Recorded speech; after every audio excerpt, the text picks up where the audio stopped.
Assalamualaikum warahmatullahi wabarakatuh. Alhamdulillahilladzi wahabana libasa taqwa wa huwa khairul libas. Alladzi tafarrada fala syakka fi wahdaniyatihi walal tibas. Wassalatu wassalamu ala sayyidina Muhammadinil ladzi asyada manarul islami wa ahkamal asas wa ala alihi wa ashabihi wa raratil aqyas. Amma ba'du. Bapak dan Ibu, saudara-saudara jemaah haji atau sekarang masih calon jemaah haji, fa insya Allah akan bisa diberangkatkan pada tahun ini, artinya maksudnya tahun depan ya, telah berapa bulan atau berapa tahun ya tertunda, mudah-mudahan bisa terlaksana dan para calon jemaah haji agar ya bersiap-siap ditelaah kembali apa-apa yang sudah disampaikan oleh para pembimbing manasik haji, karena orang gampang lupa, mudah tidak ingat, supaya diulang bacaan-bacaannya, terutama pada buku saku tuh, buku kecil yang telah dibagikan agar ya dibaca kembali, ditelaah kembali, biar membacanya lancar, biar bisa dilakukan sesuai dengan ketentuan waktu di sana. Kalau kita menerangkan ini udah sampai kepada Bapak Haji, ya para jemaah haji, ketika Bapak Ibu Saudara sedang melakukan ibadah haji di Makkah Al-Mukarramah, di mana tadi sudah pada minggu-minggu yang kelewat sudah disampaikan tentang tawaf ifadah dengan sa'inya. Itu bagi haji ya, haji tamattu. Hanya haji tamattu itu pertama kan umroh dulu, umroh selesai baru ibadah haji, itu nama haji tamattu. Ibadah hajinya mulai tanggal 8 Dzulhijjah dari niatnya dari Makkahul Mukarramah, dari tempat pemondokan atau maktab. Nah, terus sampai selesai, sampai berakhir pada pelaksanaan tawaf ifadah dengan sa'inya. Ini kecuali yang hajinya ibadah haji ifrad. Ya, sebelum melaksanakan segala-galanya ada tawaf qudum. Biasanya kalau sudah tawaf qudum, para jamaah haji ini melakukan sa'i, karena syarat sa'i harus didahului dengan tawaf, walaupun tawaf sunnah. Tawaf qudum itu hukumnya sunnah bagi ibadah haji ifrad, mendahulukan haji, membelakangkan umroh. Kalau bapak-bapak mungkin haji nanti tamattu, mendahulukan umroh yang lebih ringan dan menghadapi pelanggaran-pelanggaran yang mesti harus dijaga nanti, yaitu cara tamattu umroh dulu, selesai umroh baru haji. Jadi lebih santai lah, lebih enak bagi para bapak, para ibu saudara sekalian. Mudah-mudahan haji bapak ibu saudara sekalian benar-benar sesuai dengan cita-cita haji yang mabrur, amin ya rabbal alamin. Pada setelah ibadah tawaf dilakukan, sa'i telah dilakukan, ini berarti sudah dikatakan tahallul tsani. Tahallul awal adalah ketika para jemaah melakukan sehabis melakukan jumroh Aqobah, yaitu melaksanakan tahallul pertama dengan mencukur atau menggunting rambut kepala, bukan rambut sembarang rambut kepala. Kalau ada, kalau tidak ada ya rambutnya asal melewatkan pisau 3 kali di atas kepala, ya menyentuh kepala sampean sebagai jemaah haji. Setelah itu ada waktu beberapa hari, sekitar seminggu atau 10 hari, para jemaah haji ini punya kesempatan untuk memperbanyak umroh sunnah.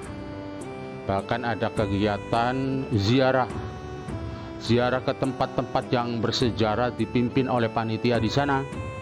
Ikutilah ya, walaupun tidak sampai tuntas ya, karo Kalau ziarahnya itu naik ke Bukit Hiro atau bukit-bukit yang lain di Gua Hiro, itu mencapai Gua Hiro itu repot bagi jemaah haji wanita. Ya 1 jam perjalanan lalu bolak-balik naik. Ya tentu saja ziarah di situ biasanya kalau banyak wanitanya ya di bawahnya saja, hanya menyaksikan dari penjelasan dari para pemandu. Tapi kalau wanitanya sedikit, banyak lagi wanita tinggal di bawah, laki-laki yang naik ke atas, sehingga bisa tahu jelas bagaimana situasi Gua Hiro, tempat bersejarah, dan gua lain, Gua Thur. Ya. Bapak dan Ibu saudara sekalian yang saya hormati, untuk mengingat sampai diedarkan ada video, tak lain tak bukan karena kami dari KBIHU Zahratul Ulum Karangampel sangat mengasihi, menyayangi, jangan sampai mengecewakanlah pelaksanaan ibadah haji.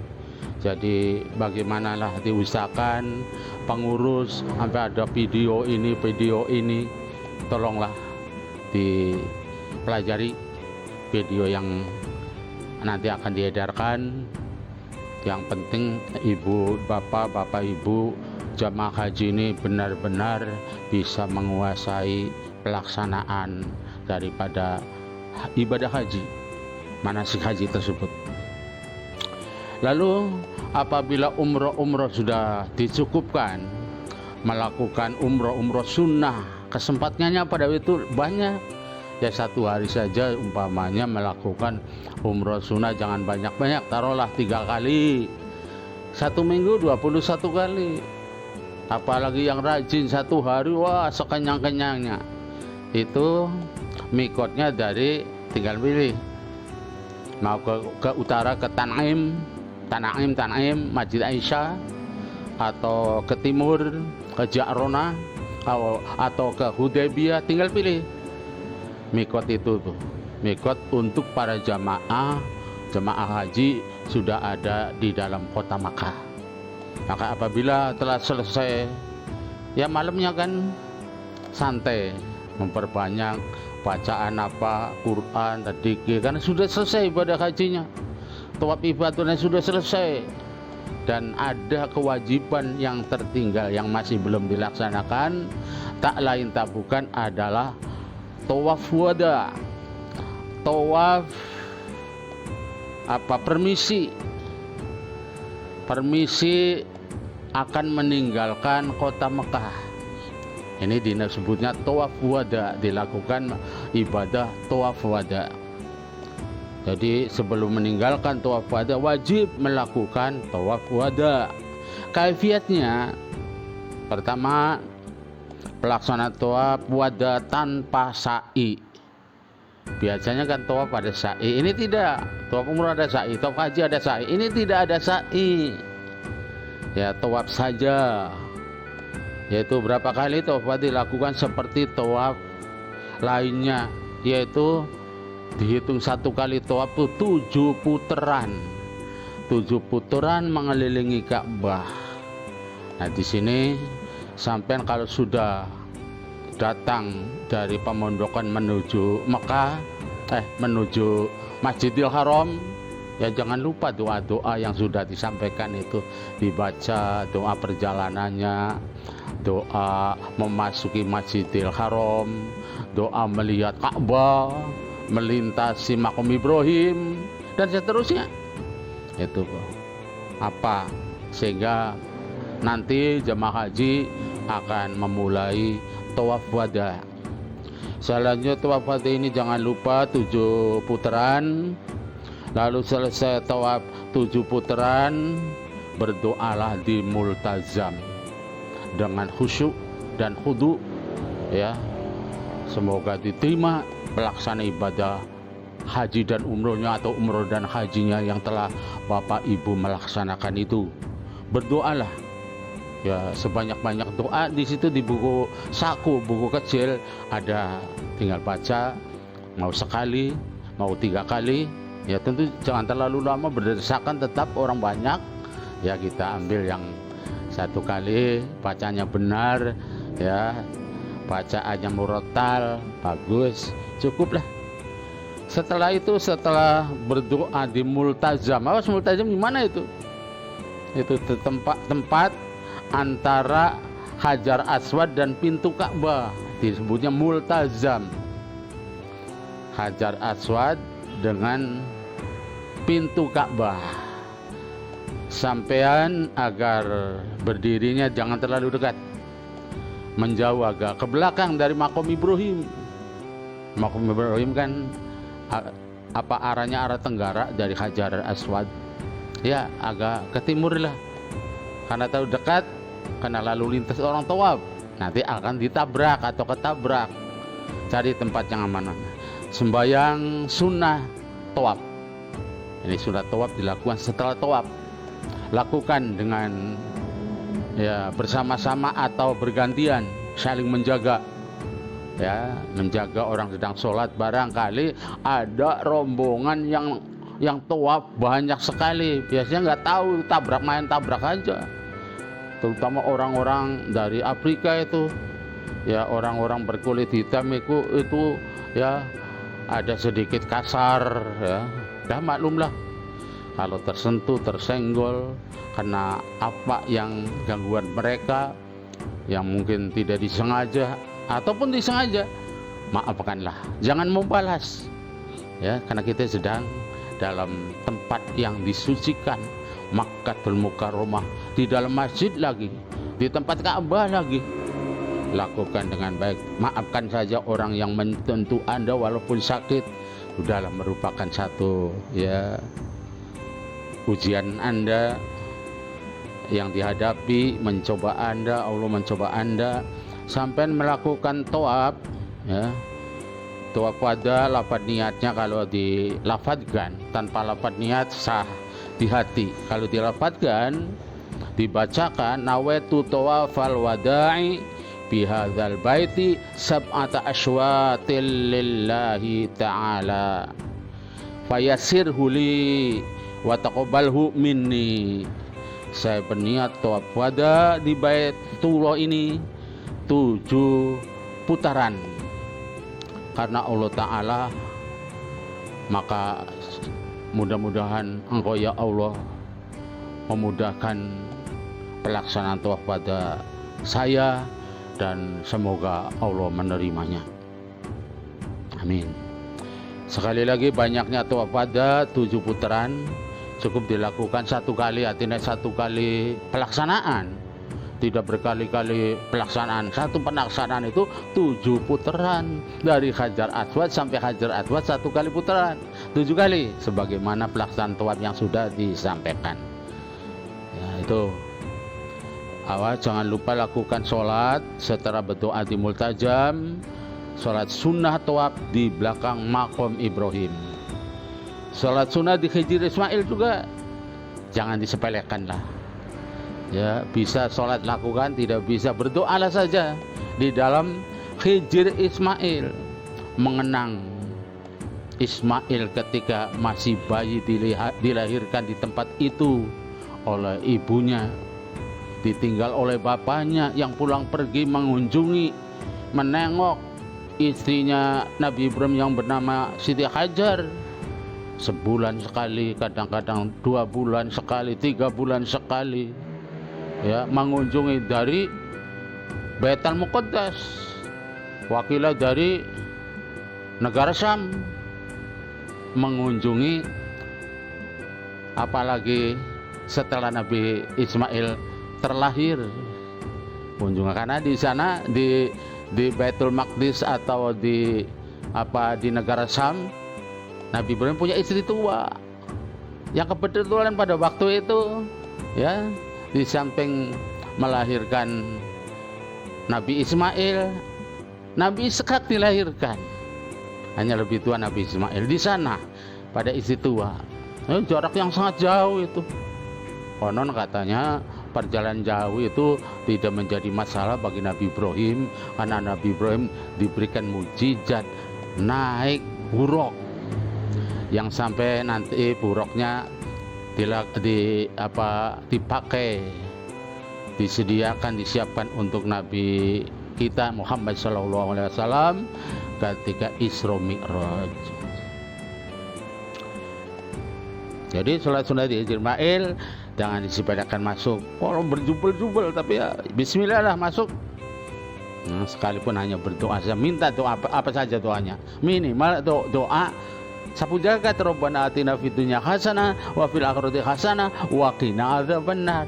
Cukuplah. Atau doa lain, doa pengen apalah yang doa tersebut doa boleh.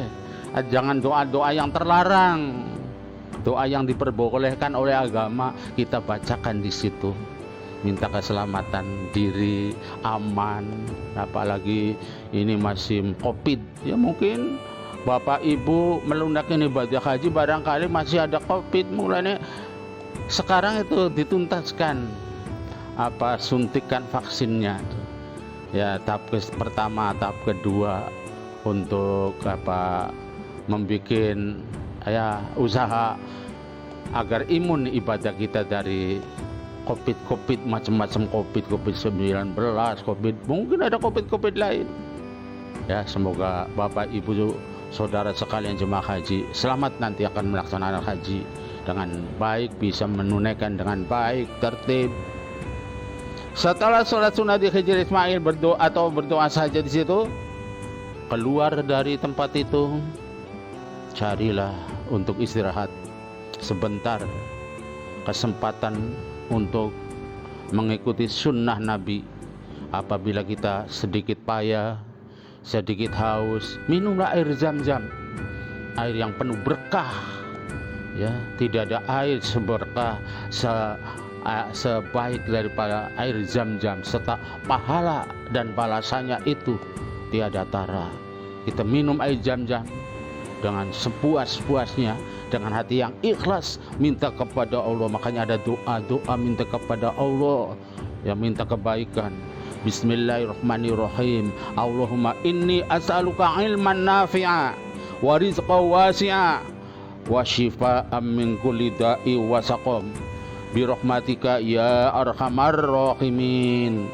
Ini tidak setiap kali meminum air Zam-Zam dibaca sekali-sekali, atau yang pertamanya sejak permulaan ketika minum berkali-kali minumnya tidak baik, ya cukuplah.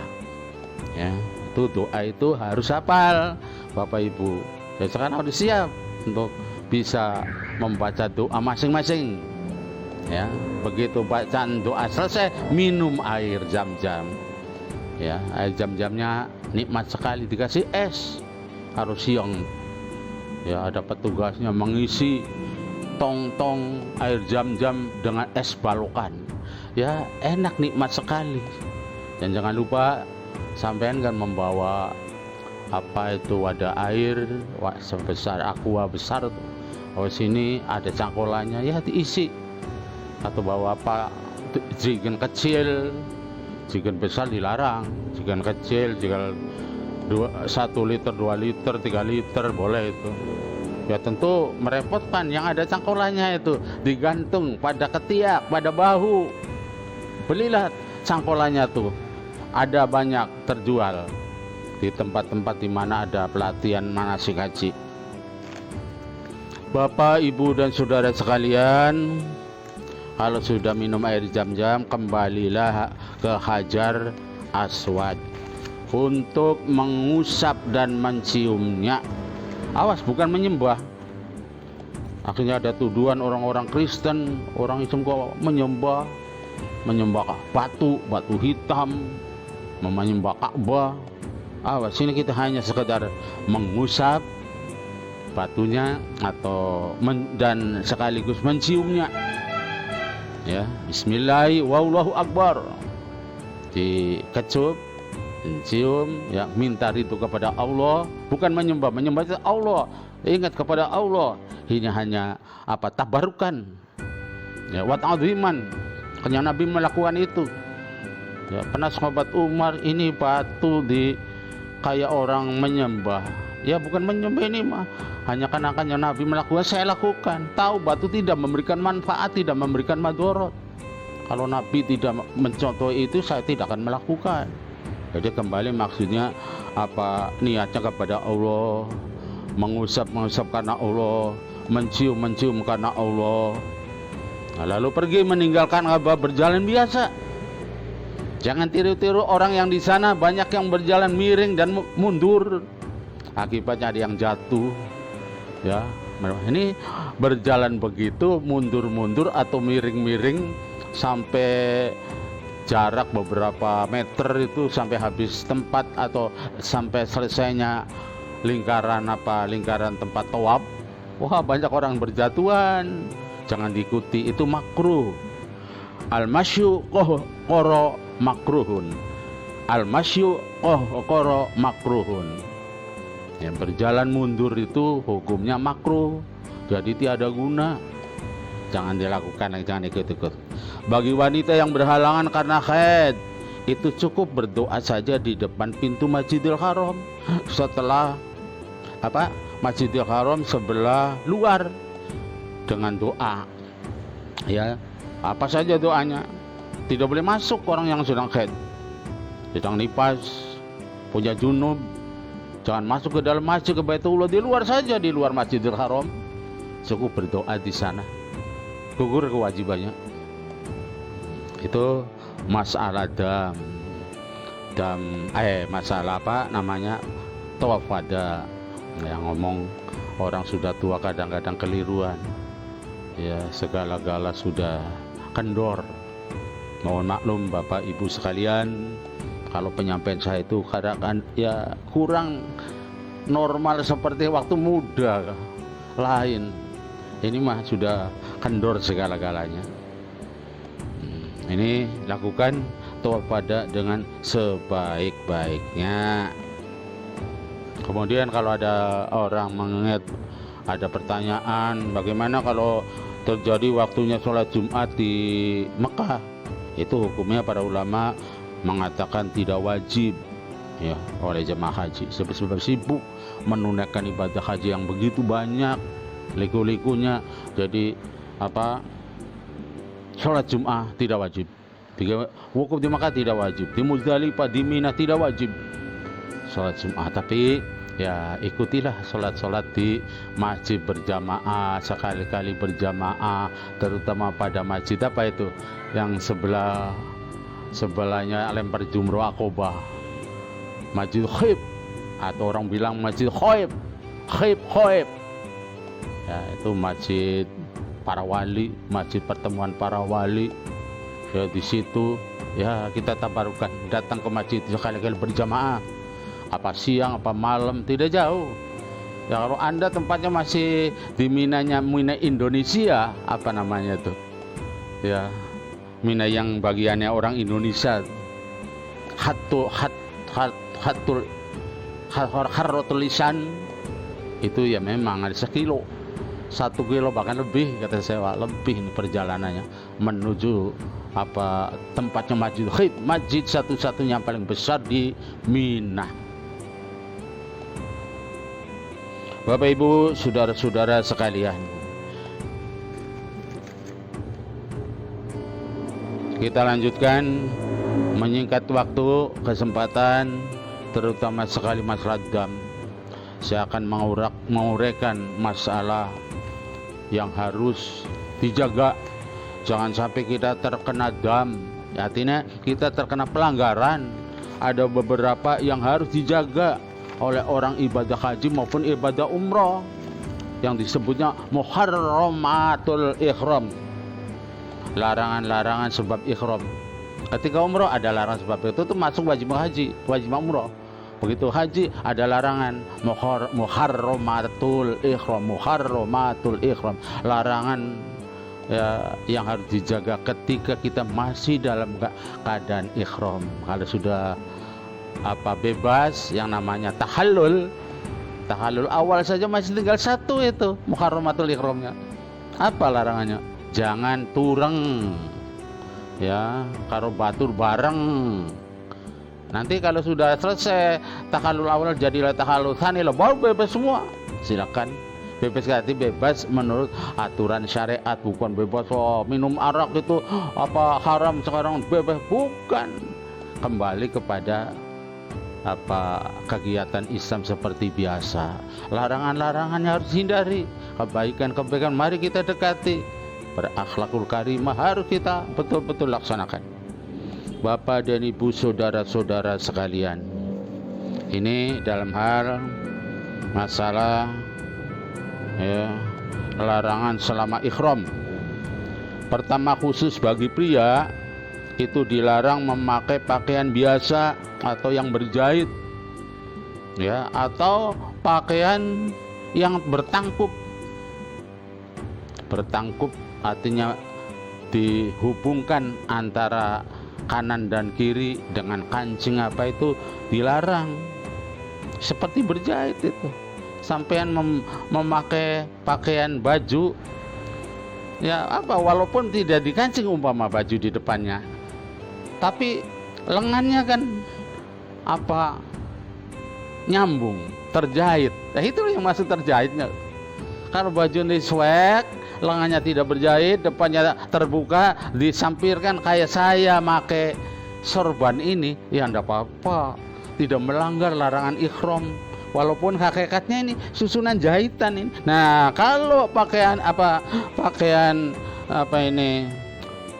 sorban ini diikat di dalam tubuh, bukan sekali, kedua kalinya itu baru dinamakan berjahit. Karena kuat, baru satu kali begini ada yang membolehkan, nggak apa-apa. Kalau dua kali, begitupun orang pakai ketimang, boleh pakai ketimang. Tapi kalau ketimangnya itu berulang kali lubangnya, terhitung 2 ke atas, maka dikatakan berjahit.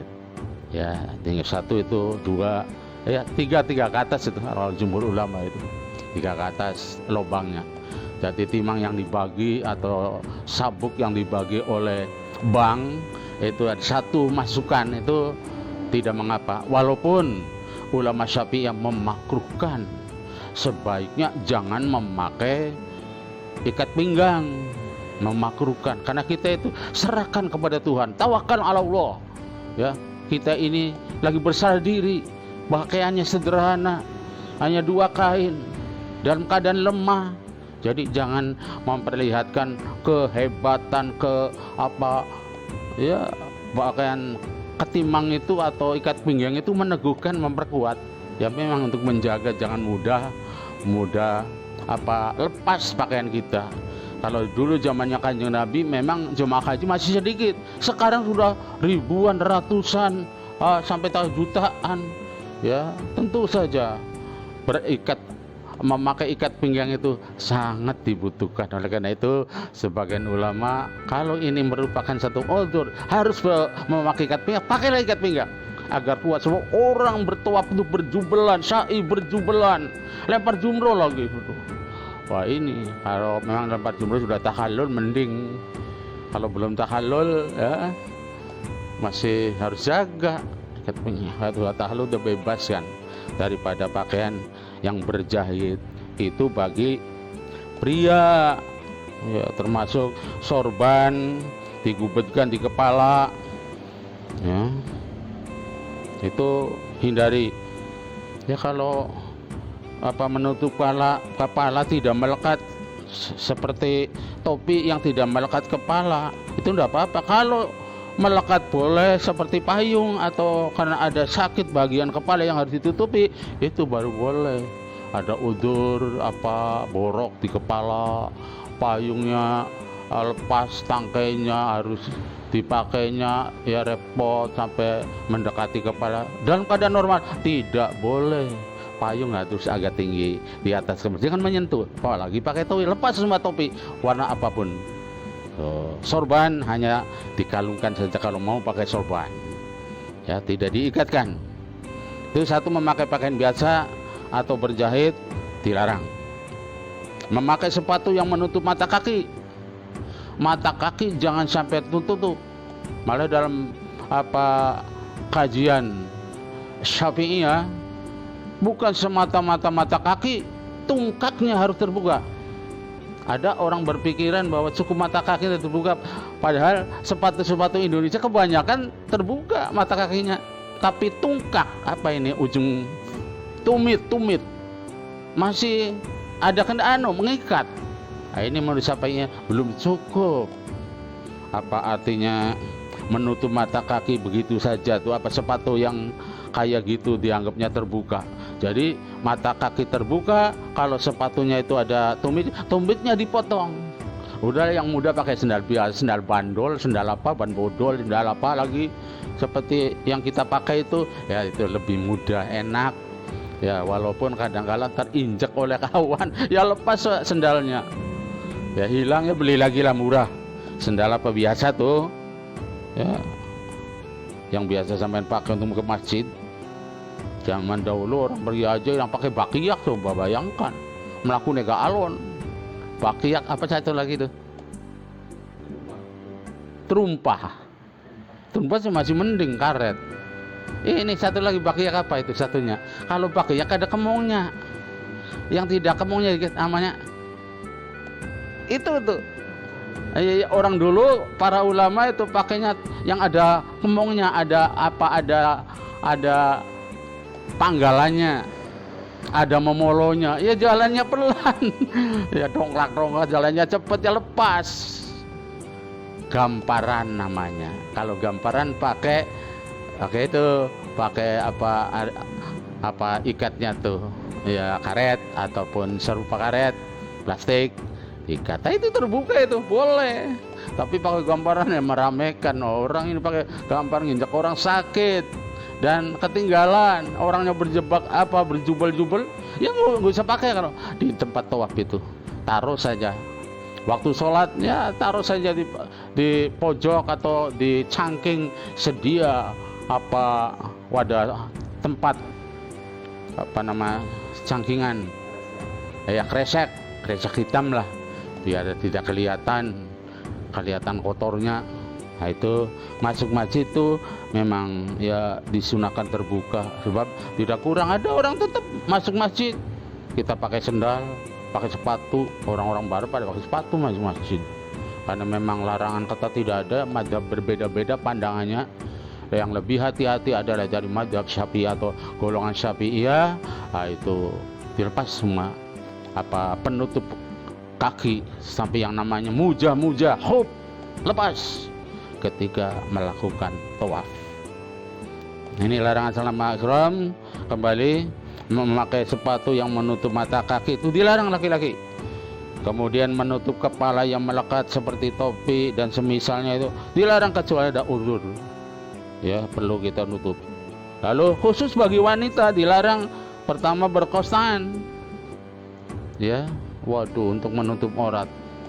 Ya, harus tidak berkaos tangan. Ini orang tawaf itu, orang ibadah dalam haji, terus tawaf, sa'i itu jangan berkaos tangan seperti sholat, terbuka tangannya tuh, epek tangan, ya, terutama batin, ya, batinnya tangan. Tapi kalau ini kan luar, bisa saja wakilah tidak apa-apa, tapi yang sempurna ya batas sampai pergelangan tangan ini, batasnya harus terbuka. Nah, jadi wanita dilarang berkaos tangan. Jangan beli kaos tangan lagi. Ya, kaos tangan kalau beli ya simpan untuk kedinginan aja. Nomor kedua, menutup muka, memakai cadar atau masker. Nah, dalam keadaan normal tidak boleh, dilarang memakai cadar. Cadar harus terbuka, biar kelihatan mukanya seperti orang sholat. Di sini kan sholat terbuka wajahnya, laki-laki dan perempuan sama kelihatan. Masker penutup hidung dan mulut. Kalau sedang situasi masih wabah, ya tetap merupakan uzur yang diperbolehkan. Kalau sudah hilang wabahnya ya kembali. Harus masker harus dibatasi, jangan sampai melebihi separuh dari muka. Jadi maskernya harus agak kecil, hanya cukup menutup hidung dan mulut. Itu diperbolehkan dalam keadaan apapun, ya boleh. Nah, tapi kalau separuh ke atas, ya separuh saja sudah ulama Syafi'iyah udah makruh itu. Bahkan dari ulama lain itu golongan dohiri itu ya haram. Kemudian yang ketiga, bagi pria dan wanita, lanang karo wadon dilarang, yaitu pertama memakai wewangi-wangian kecuali yang sudah dipakai di badan sebelum ihram, sebelum niat. Jadi kalau sampai yang kepengen wanginya dibolehkan, tidak apa-apa, tidak akan ada. Sebelum niat ihram, sebelum berikhram, pakai minyak sebanyak-banyaknya, ya biar terbawa nanti ketika tawaf, ketika sa'i dan seterusnya harum dan wangi. Dan ingat ini, ada satu perhatian dari ulama Syafi'iyah bahwa kalau mencium hajar aswad itu bisa kena dam apabila situasinya di situ di hajar aswad itu tersirami oleh minyak wangi. Tidak sedikit orang yang tabarukan ke hajar aswad menyiram minyak wangi sebanyak-banyaknya, akhirnya mengganggu orang lain yang mengharamkan memakai wangi-wangian, terciumlah. Maka dalam situasi yang demikian lebih baik kita menjaga diri, ya, untuk jangan sampai terkena. Sudah usah mencium lagi, cukup isyarat dari jauh mencium bismillah Allahu akbar, kecup, lalu berjalan tawaf. Jadi memakai wangi-wangian kecuali sudah dipakai di badan sebelum ihram, itu yang diperbolehkan. Lanjutnya, yang kedua, memotong kuku dan mencukur atau mencabut rambut badan. Nah ini, memotong kuku lagi sudah niat ihram sampai batas takallul ini dijaga, jangan potong-potong kuku, kecuali memang ada hal yang tidak bisa kita lepaskan. Kesumbian, sampai kesumbian lara, tuape kok dingklang, maka kesumbian itu potong sayang udzur, sakit, mengganggu. Mencukur rambut dilarang, ya. Memotong dilarang kecuali ada udzur, gatel rambutnya, ada satu ketombe, bibitannya ketombe keluar, waduh gatelnya, ya dimaku, jangan apa-apa. Mencabut rambut badan apa saja, rambut kelek, rambut bawah, rambut atas, rambut samping, jangan diganggu, ya. Tuh, nanti akan uraikan bagaimana damnya. Kemudian memburu binatang buruan darat yang liar dan boleh dimakan dagingnya, jangan. Tapi masa Pak Haji dari Indonesia, dari Karangampel lagi Indramayu sampai berburu segala, itu ya walaupun begitu barangkali ada tetap hukum dikatakan, dijelaskan.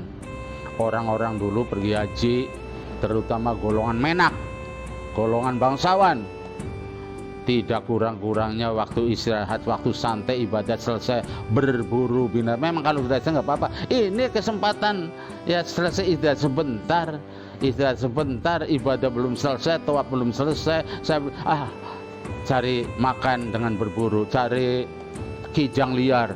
Ini binatang liar, binatang hutan. Kalau binatang yang dipelihara nggak apa-apa, ya binatang liar, binatang darat, binatang liar yang halal dimakan. Kalau yang haram dimakan tidak masuk larangan sebab ihram, ya. Jadi jangan memburu binatang buruan darat yang liar. Kalau binatang bukan buruan darat, walaupun liar, ya nggak apa-apa. Kalau yang di air, sampainya lagi berada di pinggir, di Jeddah, di pinggir laut, atau di kolam-kolam yang tersedia, ada ikannya apa, ya, yang binatang-binatang halal dimakan oleh kita orang Islam, itu nggak apa-apa. Ya, mas, binatang ini binatang liar yang dilarang itu binatang liar, binatang darat liar yang halal dimakan. Ya, jadi bukan binatang jinak. Jinak mas sampean boleh nyembelih kambing, kerbau, onta, sapi, menyembelih karena binatang jinak. Tapi lamun binatang liar, ya ada kerbau hutan, ada onta hutan, galak-galak itu. Ya, kambing saja udah kambing hutan. Nah, ini hati-hati, jangan diburu. Ya, bebaskan dia, bebasnya, jangan diganggu. Selanjutnya, membunuh atau menganiaya binatang buruan darat dengan cara apapun. Menganiaya, menyakiti. Tadi memburu, ya memburu kan nyergap. Kena menyakiti saja dilarang. Nanti ada ketentuan mengenai damnya. Kecuali binatang yang membahayakan boleh dibunuh. Ya. Ada unta galak. Wah, bakot unta galak, unta besar, raksasa. Wah, Abu Jahal pernah didatangi oleh unta yang sangat besar ketika Abu Jahal pasang duri-duri agar Nabi menginjak duri dan jatuh ke lubang yang telah disiapkan. Karena memang musuh bebuyutannya itu Abu Jahal. Abu Jahal diganggu, ada datang, lari ke birit-birit, akhirnya jatuh ke tempat yang pasangan untuk Kanjeng Nabi. Unta raksasa. Ya, unta galaknya, unta liar bisa menggigit. Kerbau ya liar menggigit. Kalau jinak ya tidak apa-apa. Ini kalau untuk membunuh boleh, kalau ini bahaya. Apalagi yang diharamkan.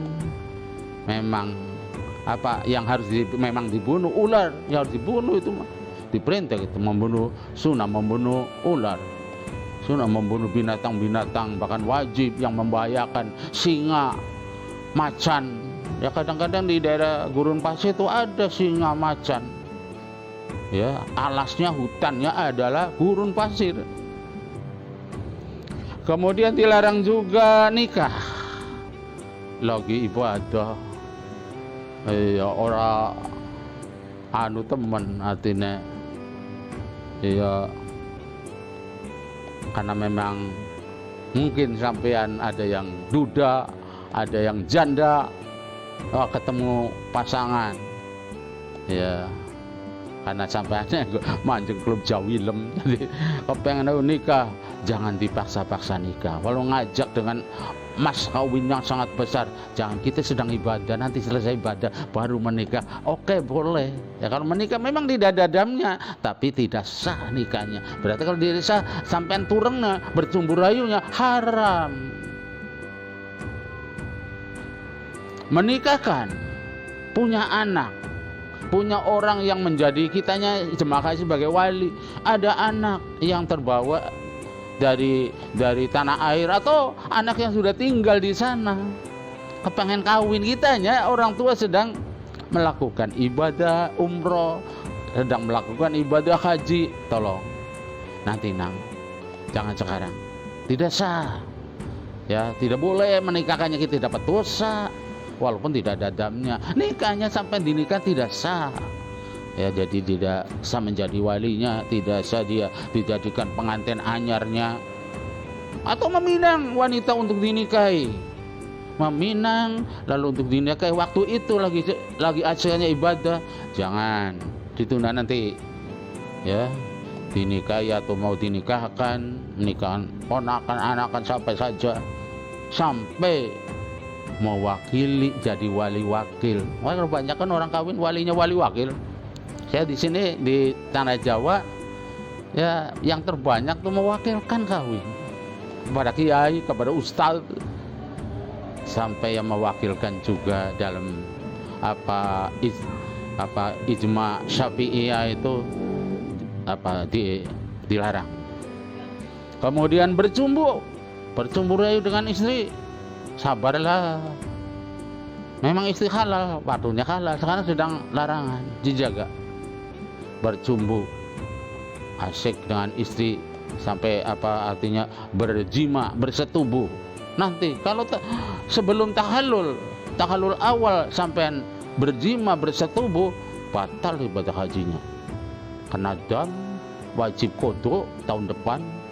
Kalau dilakukannya setelah tahalul awal, sampai kena dam saja, sah ibadah hajinya, tapi kena dam. Perselisihan ulama di sini damnya, ada yang pakai seekor kambing, ada yang sampai seekor unta. Dalam kalangan mazhab Syafi'i dimasyhurkan, dikuatkan, dipegang itu pakai unta sembelihannya, karena perhatian, hati-hati ini sedang ibadah. ya oh asik nggak tahan, ya tahan, jangan dekat ya.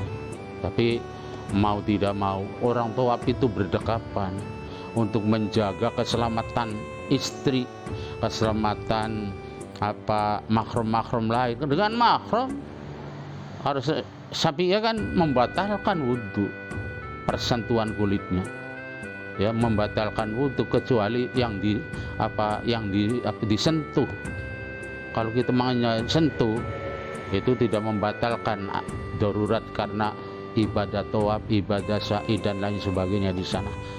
Tapi kalau tidak ya darurat jangan ini dilakukan mana salah dalam rangka itu. Tapi orang tawaf, orang sa'i menurut pendapat yang dimunculkan ada dari kalangan Syafi'iyah itu tidak membatalkan wudhu, sehingga tidak repot-repot talfik tidak repot-repot kita berpindah madhab ke Hanafi. Ya memang ya Abdul Hanafi ya sesuatu jurusan kita ikut misalnya wudhunya wudhu Hanafi ya batal dan sunah-sunahnya secara Hanafi itu untuk menghindari jangan sampai batal total. Nah sekarang karena situasi yang tidak mengizinkan itu ada berdalih dengan dalil ad-darurat tubihul mahdzurat. Ini masuk darurat, orang berjubel-jubel tawaf ya. Sampai yang jumroh juga, jumroh kan hanya sunnah punya wudhu, tapi kan mendahani. Nah, ini sampai itu diperbolehkan kalau memang wudhu tidak batal. Maka suami istri kalau tidak berdekapan istri hilang, kalau ditaruh di belakang aja hilang itu. Ya saya membawa nenek ditaruh di belakang hilang.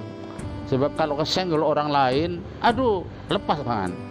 Didesak oleh orang hitam 25 orang, dorong-dorongan, terlempar. Nah ini tolong doa istri sendiri ya pegang erat-erat. Mulanya uang jemaah haji laki-laki ada ekornya itu pakai kain ikhramnya itu. Ada ekornya untuk pegangan orang lain, pegangan di belakang, tapi hati-hati istri sendiri itu. Didekap di depan kayak pengantin anyar baik ya, jangan ingat ke situ, kita lagi ibadah bagaimana untuk bisa hasil. Nah ini ada sebagian ulama dari kalangan Syafi'iyah tidak masuk larangan, tidak membatalkan wudhu, walaupun yang afdal adalah cara tadi yang saya katakan mengikuti madhab Hanafi. Sebab madhab Hanafi tidak membatalkan senggolan laki-laki dengan perempuan, karena Nabi pernah sholat subuh mencium istrinya dulu Siti Aisyah, tapi saat yang lain Nabi melarang orang ya menyentuh. Nah, ini ada berita yang situ dengan disesuaikan dengan kondisi.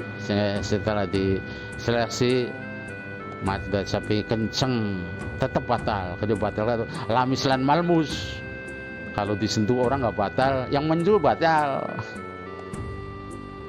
Ya, yang malmus tidak batal, yang lamis yang batal. Lamis yang menyentuh, malmus yang tersentuh. Macam-macam dam terdiri, saya ulangi dulu masalah dam. Ada yang belum saya tadi, bercumbur, mencaci, bertengkar atau mengucap kata-kata kotor. Hati-hati ketika sedang masih ikhram. Ya walaupun tidak ikhram juga dilarang kita mencaci, bertengkar, apalagi kadang dalam manasik haji, jadi dosanya lebih berat. Mencaci orang, bertengkar, suami istri tidak kurang diuji dengan bertengkar gara-gara masalah sambel bawa dari rumah repot-repot, tiba di sana tidak ketemu, ditaruh nyelap sambalnya pada saku bajunya yang ditilep itu di dalam koper. Naudzubillah. Ini bertengkar suami istri. Kadang-kadang suami tidak tahan, istrinya ngomong baik, datangnya telat, pergi sama-sama sholat berjamaah di masjid, pulangnya dewek-dewekan. Ya mpu pribadi. Ya mulanange mlakune cepet atau sampai wadone mlakune kendor. Bisa-pisan atau wadone cepet lanange kendor, ora ketemu. Wadon wis balik takang omah lagi ndau teka diumbangin tok bersih aja. Mengkono kebalikannya, saling sabar menahan diri, jangan sampai menimbulkan perpanjangan tambah panjang emosi marahnya. Lagi haji. Ingatkanlah orang ketiga, orang yang lain, mengingatkan, wajib mengingatkan dalam rangka amar ma'ruf nahi munkar. Lagi haji aja tugaran, aja makonan, aja ngomong macam-macam. Wis, sukut diam ya. Andai hajinya tidak mabrur, nanti haji yang mardud. Mengucapkan kata-kata kotor, kirik, cemera apa itu sangat harus dijaga, dihindari. Masalah dam, pengertian dam. Dam menurut bahasa artinya darah, getih. Sedangkan menurut istilah adalah mengalirkan darah, yakni menyembelih ternak. Menyembelih ternak kan mengalirkan darah, ngucurakan getih si ternak yang disembelih, yaitu ternak kambing, onta atau sapi, kerbau di tanah haram dalam rangka memenuhi ketentuan manasik haji. Makanya tidak ada dam itu di tanah air kecuali puasa. Ya harus dilaksanakan di sana, menyembelih korbannya di sana, menyembelih hadiyu. Kita membawa kambing atau onta dari rumah atau membeli di jalan, niat untuk takarub kepada Allah, ke Baitullah itu ya hadiyu, disembelih di sekitar tanah haram Makkah maupun tanah haram Mina. Macam-macam dam. Dalam dam ini terdiri dua macam jenis. Ada dam nusuk karena memang aturannya demikian, dam ibadah. Ialah dam yang dikenakan bagi orang yang mengerjakan haji tamattu atau qiron. Itu namanya dam nusuk.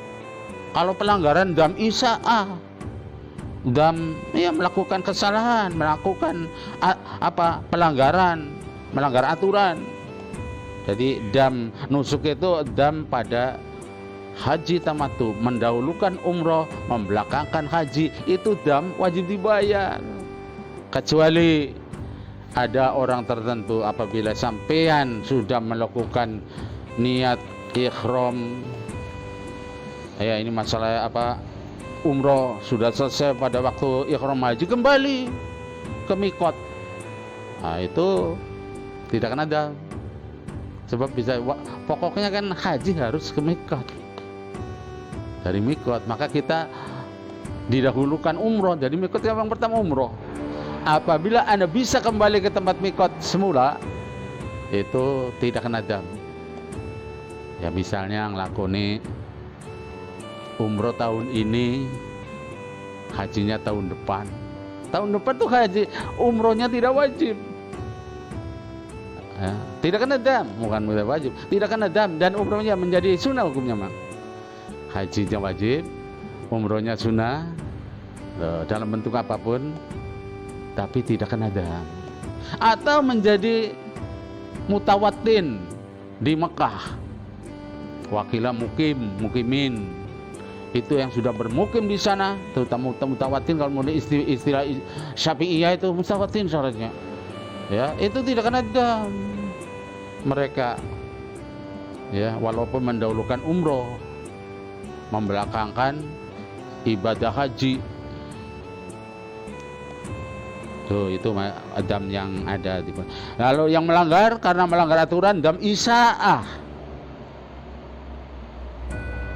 Ialah yang dikenakan pada orang yang pertama yang melanggar aturan ihram haji atau melanggar aturan ihram umroh. Yang tadi saya katakan muharramatul ihram. Itu pelanggarannya, damnya namanya dam isa'ah. Harimau nggak nusuk ibadah haji tamattu dan haji qiron. Kalau qiron itu haji umroh dan haji satu niat, satu pekerjaan, ya tidak double. Hari tamattu masih double qiron, tapi pahalanya lebih rendah. Untuk orang-orang tertentu, para duta, orang yang menteri-menteri yang diberikan tugas waktu hanya sebentar di sana, qiron, haji qiron, umroh dan haji atau haji dan umroh dilakukan bersama-sama. Dam isa'ah lagi, yang meninggalkan salah satu wajib haji atau wajibnya umroh yang terdiri dari tidak ikhram dari mikot. Sampai pergi haji ikhram karena sengaja atau lupa berarti tidak dimampu, harus kembali, belum niat ikhram. Oh, ada mobil, lari ke mobil panitia yang akan mengangkut, sampai baru datang misalnya berniat mau wukuf rebutan mobil tanggal 8 Dzulhijjah itu, lupa, harus kembali. Ya, kalau udah agak jauh, kalau masih daerahnya di daerah mikot ya nggak apa-apa, ya langsung niat di situ. Ya, jadi harus ikhram dari mikot. Ini adalah masalah wajibnya haji. Yang kedua, yang nomor B, tidak mabit di Muzdalifah. Nah, tuh, walaupun ada yang meringankan, kalangan Syafi'iyah juga menganggap sunnah, tapi kita biarkan aja lah, mengikuti yang wajib agar kita dapat ya tabarukan, dapat haji yang betul-betul mabrur. Tidak mabit di Mina. Adakah perintah agar mabit itu berdiam ya di Mina, jangan pergi-pergi ya 2 hari mau 3 hari, nafar awal 2 hari 2 malam, nafar sani 3 malam, ya tidak mabit.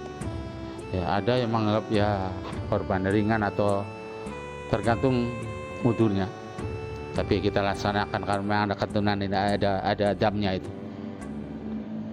Tidak tawaf wada kecuali bagi wanita haid atau nifas. Tawaf wada ada golongan lain selain Syafi'iyah itu menganggap tawaf wada itu sunnah saja, jadi tidak tawaf wada lagi, nggak apa-apa. Karena dan tawaf wada itu termasuk ada ulama yang menghukumi kewajiban mustaqillah, berdiri sendiri. Ada yang menganggap masuk ke ibadah haji, yang masuk ibadah haji namakan wajibnya haji. Tidak mabit, tidak melontar jumroh. Ada yang tidak melontar jumroh. Ya kalau kita melontar, damnya dam isa'ah. Pembagian macam dam. Macam 2 jenis dam nusuk dan isa tersebut dibagi menjadi 4 bagian. Yang pertama dam tertib dan takdir. Yang kedua dam tertib dan tadil. Yang ketiga dam takhir dan takdir. Dan keempat dam takhir dan takdil. Urianya ini sebetulnya sudah dibagi kepada jamaah untuk mengulang, barangkali hilang atau lupa. Maka jenis-jenis dam atau dendam menurut jenis larangan ikhram, ya ini mengambil dari kitab Al-Majmu' Imam Nawawi. Imam Nawawi mengarang kitab pada kitab Majmu'. Ya, ketika Imam Nawawi itu berada di Damaskus, Damsyik, dikatakan kaul qadim. Ketika Imam Syafi'i sudah pindah ke Mesir, itu pendapat itu dinamakan kaul jadid. Ini agak sedikit pertentangan dalam Syafi'i. Syafi'i punya pendapat baru. Ya itu Muzdalifah ya sunnah mabitnya, itu jadid, tidak dipakai dalam praktek. Artinya tidak dimuktamadi, tidak dipegangi oleh orang-orang yang mengikuti mazhab Syafi'i, karena pendapat itu kedua itu ya ditimbang-timbang ya sedikit meremehkan agama. Udah, kaul ini yang dipakai, yang banyak dipakai itu. Dari kitab Majmu' karangannya Imam Nawawi, kalau menyarahi kitab-kitabnya Imam Syafi'i. Penyebab pelanggaran dam tertib dan takdir. Dam tertib dan takdir. Tertib dan takdir. Tertib melakukannya, takdir sudah ditentukan. Batasan-batasannya itu. Dalam tertib takdir ada 9 macam pelanggaran. Yaitu yang pertama haji tamattu. Yang kedua haji qiron. Yang ketiga tidak berniat ikhram dari mikot.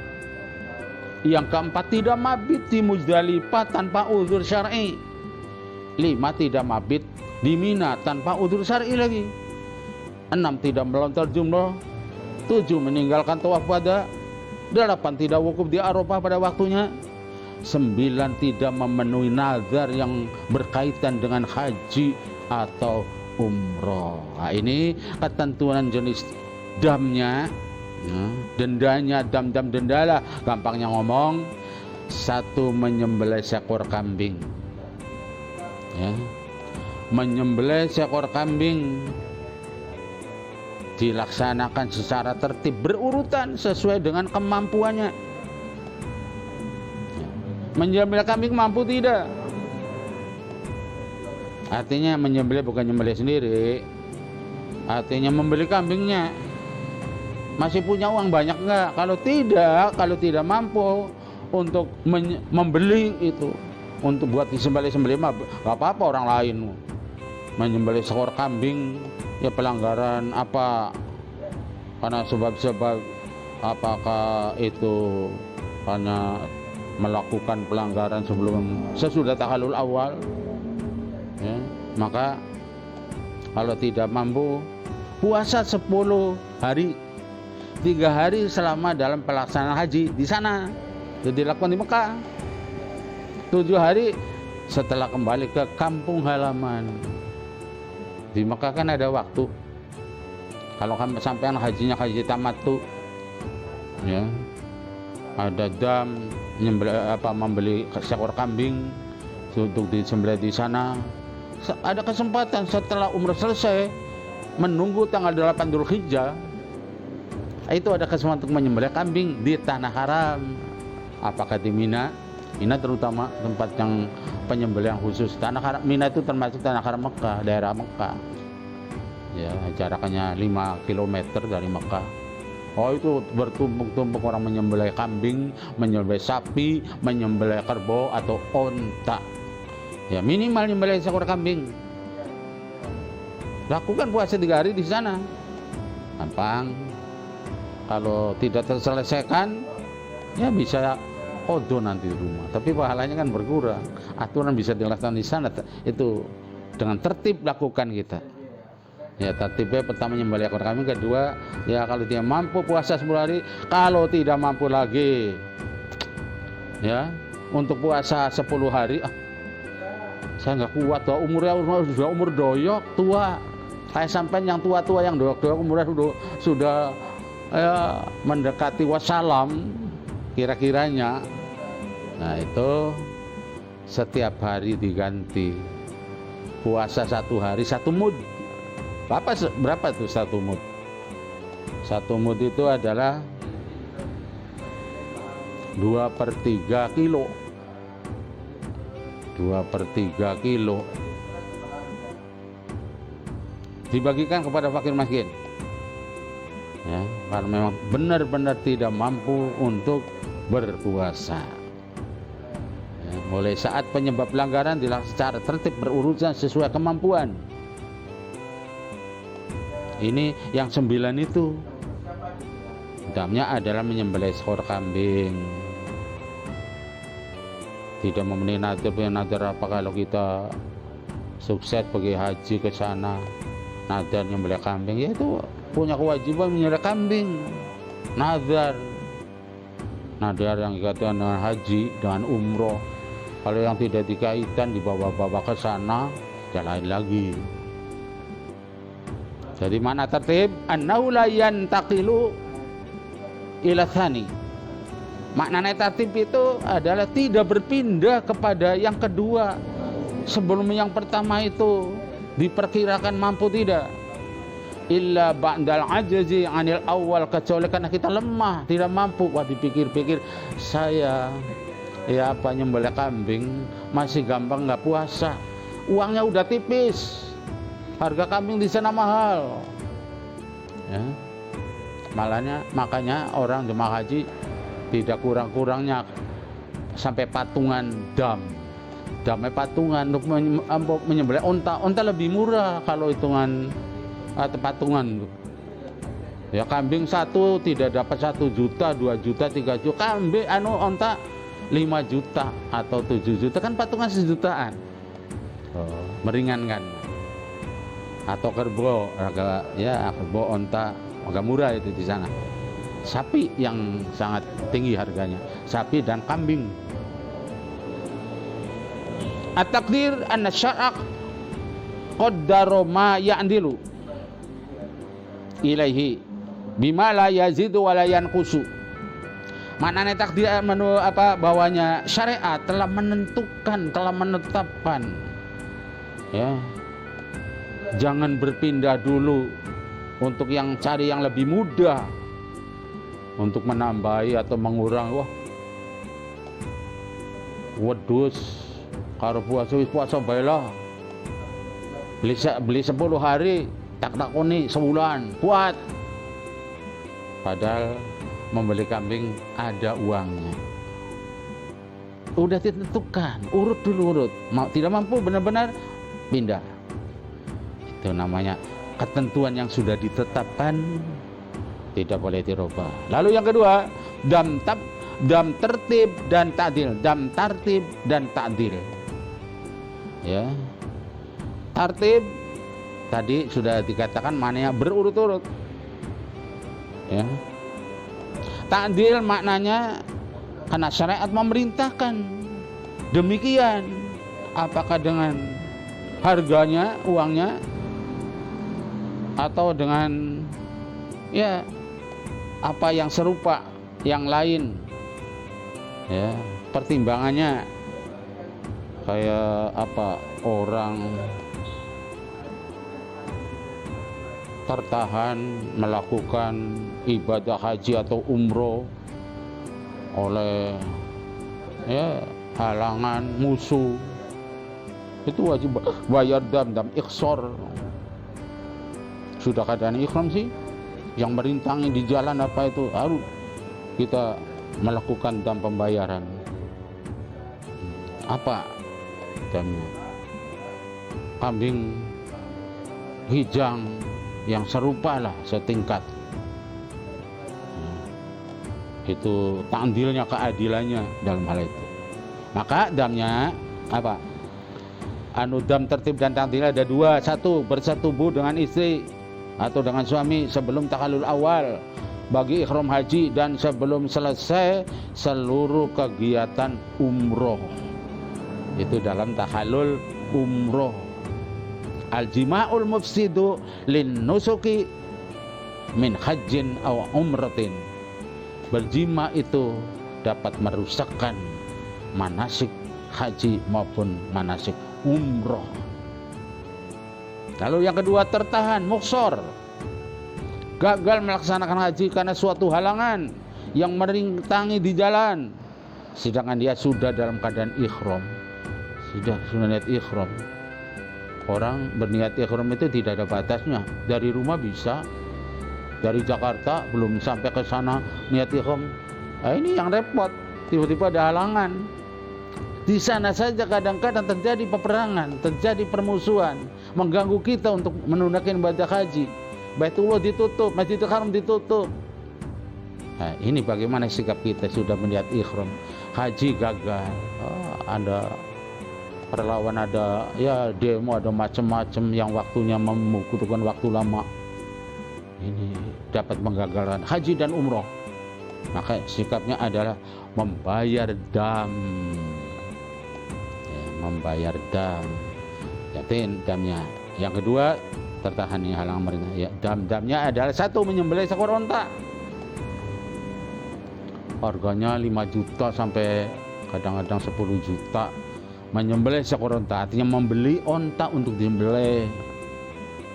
Kalau tidak mampu, nah ini tertib dan memang ada ya keimbangannya, keadilannya tuh. Kalau tidak mampu menyembelih seekor lembu, dibanding dianggap sama nilainya onta dengan lembu, sapi, ataupun dalam satu kaul kerbau termasuk, walaupun kerbau nilai lebih rendah. Ya, kerbau itu di sana memang jarang ya. Yang banyak sapi diimpor, diekspor. Nah ini kalau tidak mampu menyembelih, harus menyembelih seekor sapi. Nah, unta lebih mahal, boleh jadi unta lebih mahal, boleh jadi sapi lebih mahal, tergantung situasi keadaan di sana, pasar, tergantung orang banyak membeli mana unta, mana sapi. Walaupun begitu susah juga, sapi mahal, onta mahal, ada kambing kebetulan murah. Orang payu, aku bocah santri ini kan pada nawarong, sampai ning kita bayar semene, ya kang udame, ya tapi ya kambingnya sing loro kita. Ana syarat-syaratnya kambing kang udam adalah seperti kang korban. Kalau kambing umurnya 2 tahun lebih sedikit. Kalau sapi sama ya, kalau onta itu harus ya sudah berumur ya 5 tahun. Kalau tidak mampu memberi sapi adalah menyembelih 7 ekor kambing. Dibanding sapi harus jual, masih murah kambing. Kebetulan biasanya mahal, paling mahal kambing. Orang yang jualannya wah ramai banyak sekali. Ya, macam-macam kambing besar, kambing kecil. Jangan lupa kambing yang umur setahun kok boleh kambing gimbal, asal syaratnya sudah ya pupak, utamanya tuh udah pupak giginya, gigi serinya. Kambing itu kambing gimbal, gibas. Kalau kambing Jawa itu tidak pupak kukunya. Kambing Jawa 2 tahun, kambing Jawa 1 tahun boleh. Kalau tidak mampu membeli atau menyembelih 7 ekor kambing, maka memberi makan senilai dengan onta kembali. Ya, mau kan perhitungannya bisa yang pindah-pindah ke sapi ke kambing adalah karena mencari yang lebih murah. Ya, tapi ketika tidak mampu sapi, tidak mampu kambing untuk dibeli, maka memberikan makan senilai dengan onta yang dibagikan kepada fakir miskin di tanah haram. Artinya memberi makan senilai dengan harganya onta. Onta harganya 5 juta. Belikan makanan pokok di sana. Gandum bagikan kepada fakir miskin. Beres. Tuh. Kalau tidak mampu masih ada urutannya. Berpuasa sebanyak hitungan nilai mud dan makanan yang dibeli dengan harga seekor onta, kembali ke harga nilai onta yang semula. Yang pokok itu onta berapa nilai? 5 juta. Belikan ya apa ini untuk yang tidak mampu membagi makanan. Puasa 1 mud 1 hari. Hitung, tanya kepada orang sana 1 mud ya itu 1 hari nilainya berapa, onta 500 itu berapa mud, harga mud 2/3 kilo ya berapa, 2/3 kilo gandum, makanan gandum berapa, ganti nilai 2/3 apa, hitung dengan puasa ya, dengan puasa hitungan nilai mud atau nilai makanan dibeli dengan harga seekor onta. Nah itu dilaksanakan sejak pelanggaran terjadi dengan ketentuan amalan-amalan haji atau umrohnya tetap harus diselesaikan dengan kewajiban mengganti hajinya pada tahun berikutnya. Hajinya tidak sah. Ini akibat bagi orang yang bersetumbuh dengan istri atau suami sebelum tahallul awal. Kalau sudah tahallul awal sah, tapi damnya para ulama berselisih antara kambing dan onta. Yang jumhur dipegang sapinya onta, haji masa.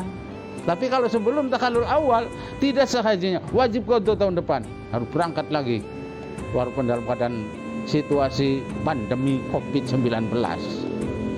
Terus karena muksor tertahan, ya baru niat ikhram, belum melaksanakan apa-apa. Ada peperangan, penghalang, ada apa, umpama ada binatang galak yang tidak bisa dihindari, kita harus kembali atau harus bersembunyi di dalam kendaraan, tidak keluar-keluar lama. Ikhsar ini tertahan, ya melakukan. Damnya ini adalah hajinya menjadi tidak sah, belum sah, umrohnya belum sah, hajinya belum sah. Wajib dilaksanakan wajib qadha tahun depan. Damnya tadi nyembelih seekor unta. dilaksanakan di tempat dan bertahan di tempat yang di mana orang sebut tertahan damnya ini, bukan di rumah, bukan di nanti belum tentu kita sampai ke Mekahnya ditahan, ada peperangan, hajinya ditutup, umrohnya ditutup ya. Apabila sampai tidak bisa melaksanakan waktu, melaksanakan jam di sana pada ketentuan, ya apa boleh buat, sampai di rumah pulang belum haji, belum umroh, belum haji, ya terpaksa ya, walaupun nilainya rendah, kodonya apa, bayar damnya di rumah ya. Puasa di rumah ya, puasa sana mau belum tentu cukup waktunya, karena damnya ontak dihitung dengan puasa. Selanjutnya para jemaah haji,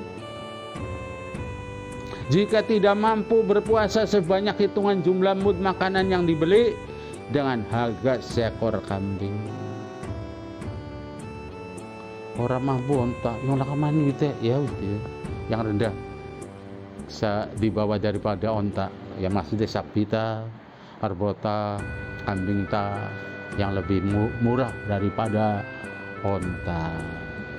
Yang ketiga ada dam takhir dan takdir. Ini 8 macam pelanggaran ya. Takhir maknanya anahu yajuzul udulah nganha ila ghairiha, boleh kita memilih untuk pindah daripada yang sudah ditentukan kepada yang lainnya yang tidak ditentukan ya, itu namanya takhir, memilih damnya. Wa takdir, pada memilih tapi harus ditentukan kan. Ada memilih bebas, ada memilih, ini memilih apa yang sudah ditentukan. Boleh pilih tapi pilihan yang sudah ada, karena syariat menakdiran, menentukan sampean kepengen pilih yang mana. Yang penting tidak boleh menambah atau tidak boleh mengurangi.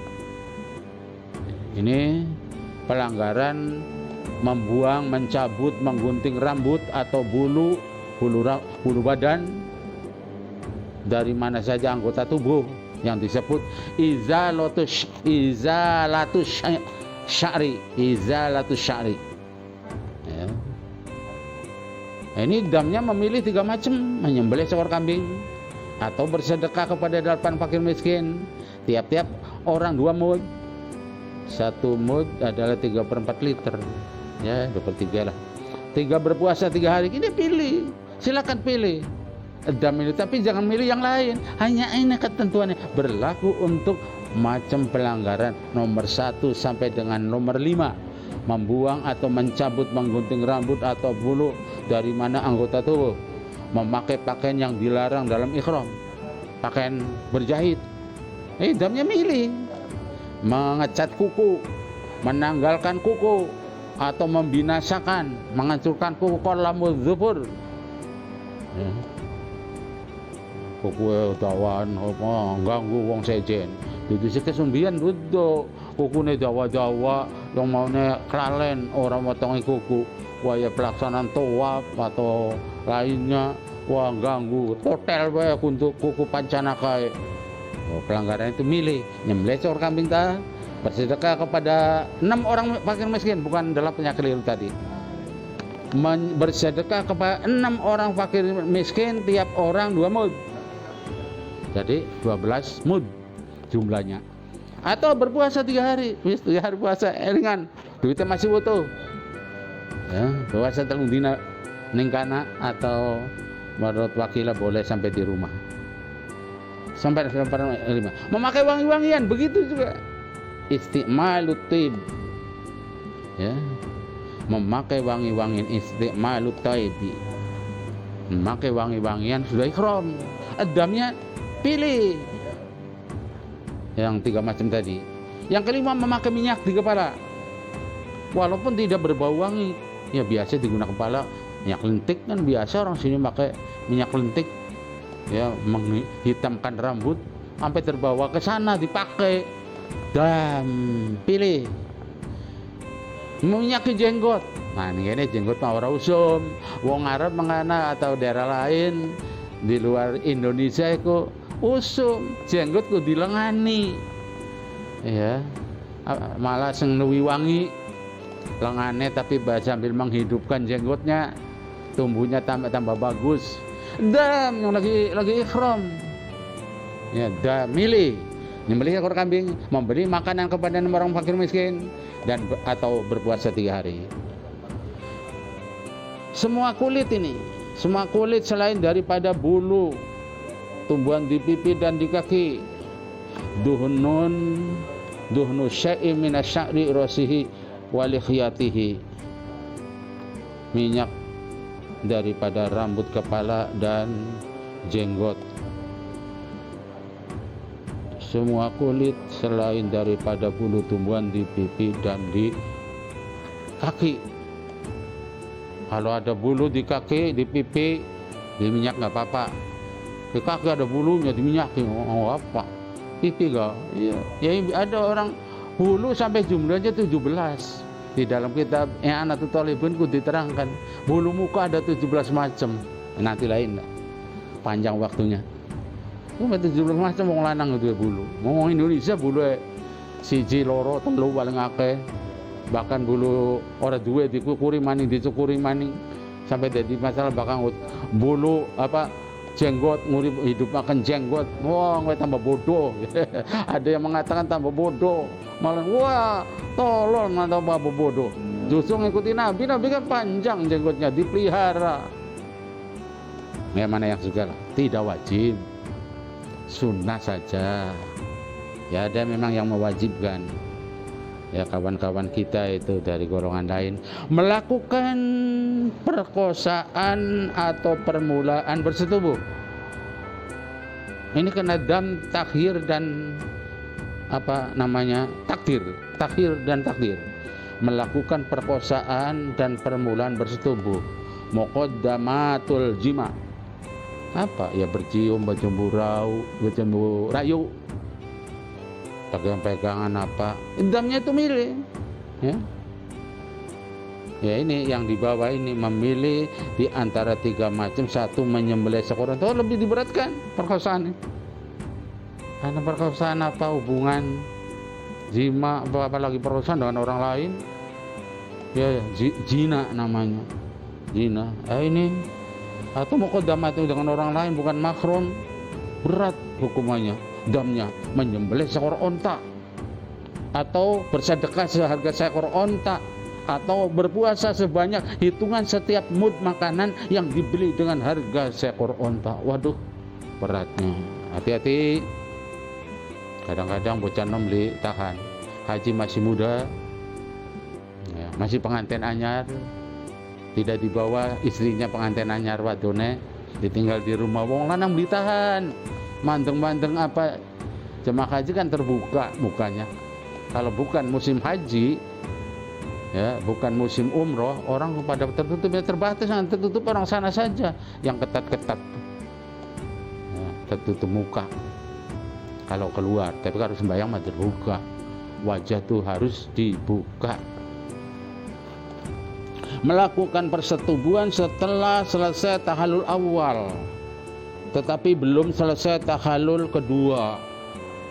Selesai tahallul awal, hajinya menjadi sah, tapi kena dam. Hari mau sebelum tahallul awal, hajinya tidak sah, wajib mengulang. Ini sah, tapi dendanya tetap. Onta dendanya adalah menyembelih ekor onta atau bersedekah seharga ekor onta atau berpuasa sebanyak hitungan setiap mud makannya yang dibeli dengan harga seekor onta. Melakukan persetubuhan selepas persetubuhan yang merusak haji. Melakukan selepas persetubuhan yang merusak haji. Ya, apa persetubuhan yang merusak haji? Ibadah haji ya tadi dilakukan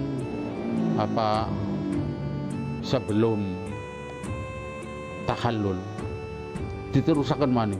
Ini double ya, merusak haji, merusak ibadah haji. Al-watu bainat tahallulain, setelah tahalul awal melakukan jima, mindo ping telu, yang bocah masih muda, masih dewasa, yang gede ya dawaya rosa. Nah betul. Nah itu persetubuhan yang merusak haji. Ya memilih di antara 3 macam ini: menyembelih seekor unta, berharga nilai makanan, atau berpuasa. Dam takhir nomor 4 nih, dam takhir dan ta'dil. 2 macam pelanggaran, dam takhir dan ta'dil. Takhir memilih, boleh memilih mana yang dipilih, yang awal atau yang berikutnya. Yang kedua, yang awal nyembelih, yang kedua menaksir harganya daripada binatang dam, atau melakukan puasa. Ta'dil di sini diartikan takwim, mengambil nilai harga daripada ya ketentuan yang boleh pilih ini, menyembelih seekor unta. Nah ini dam yang takhir ada 2 ini, berburu binatang buruan saat di tanah haram atau tanah halal.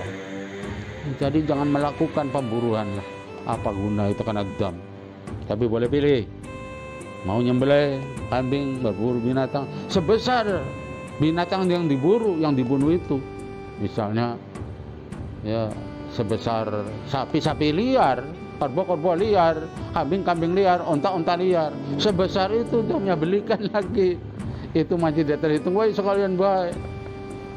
Tidak, ya itu mah sudah terburu, gantinya untuk dam, membeli. Wah, membunuh unta liar, ya damnya cari unta, membeli unta untuk disembelih atau bangkani tinggal milih. Yang kedua, memotong atau mencabut pohon dalam tanah haram Mekah, kecuali pohon yang sudah kering. Hati-hati, jangan diganggu. Tanam, nggak ada yang punya, yang tidak punya jajah di hutan, jangan hindari. Ya ada fatwa dari kaul yang meringankan itu, kecuali di hutan sunnah saja menjeng ini. Kalau yang di tempat penduduk itu haram, di tanah haram ini pohon, kecuali pohon yang kering. Ya korma dipotong, wah aduhin kalau penduduknya haus makan, wah potong korma, bagi-bagi. Jamnya menyembelih binatang sebanding senilai binatang yang diburu. Kalau unta perbandingannya lembu, bisa sapi. Kalau kijang perbandingannya kambing. Ya, kalau kijang yang dibunuh, jamnya kambing. Atau nomor 2, memberi makanan. Ta'dil dengan arti memberi makanan, membeli makanan, lalu diberikan makanan itu dengan nilai harga binatang bandingan dan dibagikan kepada fakir miskin. Maka atau berpuasa berapa hari sebanyak bilangan mud yang dapat dibeli dengan harga nilainya, yaitu 1 mud 1 hari. Apa misalnya binatang, membunuh kambing hutan, yang besarnya seberapa dibandingkan dengan kambing yang bukan liar untuk dam. Seukuran itu mengenai masalah dam. Para bapak, para ibu sekalian, apakah dam itu dibolehkan dilakukan di tanah air? Ini masalah. Ya, para ulama kita, para pemimpin agama kita tidak membolehkan dilakukan tanah, kecuali terpaksa banget. Kayak puasa ada bagiannya. Artinya puasa yang 3 hari dia bisa dilaksanakan 10 hari di rumah semua. Terpaksa karena tidak punya kesempatan, atau dam-dam yang lain dilakukannya di rumah. Itu sebenarnya tidak dibenarkan, tapi kalau ada udzur boleh. Kapankah hewan dam boleh disembelih? Hewan dam dapat disembelih setelah ada amalan haji atau umroh yang dilanggar, sehingga bagi haji tamattu damnya boleh disembelih setelah melaksanakan umroh. Begitu selesai umroh segera nyembelih kambing. Ya, beli kambing, syaratkan kalau bisa nyembelih sendiri lebih besar pahalanya. Kalau tidak, cari wakil menyembelih, tukang nyembelih, karena ada upahnya. sembelih. Jadi waktunya nanti melaksanakan haji, ibadah haji, udah tuh bebas kita daripada itu saja yang barangkali dalam kaitan jam, ya karena waktu jam 5 lebih dicukupkan. Semoga para jemaah haji semuanya ya bisa melaksanakan aturan-aturan manasik, bacaan-bacaannya, lalu kalau melanggar segera ditunaikan damnya. Ya, sebab kalau tidak segera ditunaikan khawatir sampean tidak mendapatkan sedikit pun haji mabrur. Haji mabrur dijaga dam-damnya jangan sampai terlanggar larangan-larangan ihram. Itu saja para jemaah haji, semoga bisa melaksanakan di tahun depan atau tahun ini, tahun depan bisa terbawa sampean dengan baik, aman, bebas daripada segala yang mengganggu. Amin ya rabbal alamin. Wabillahi taufiq wa huwa hasbi wa ni'mar rafiq. Wassalamualaikum warahmatullahi wabarakatuh.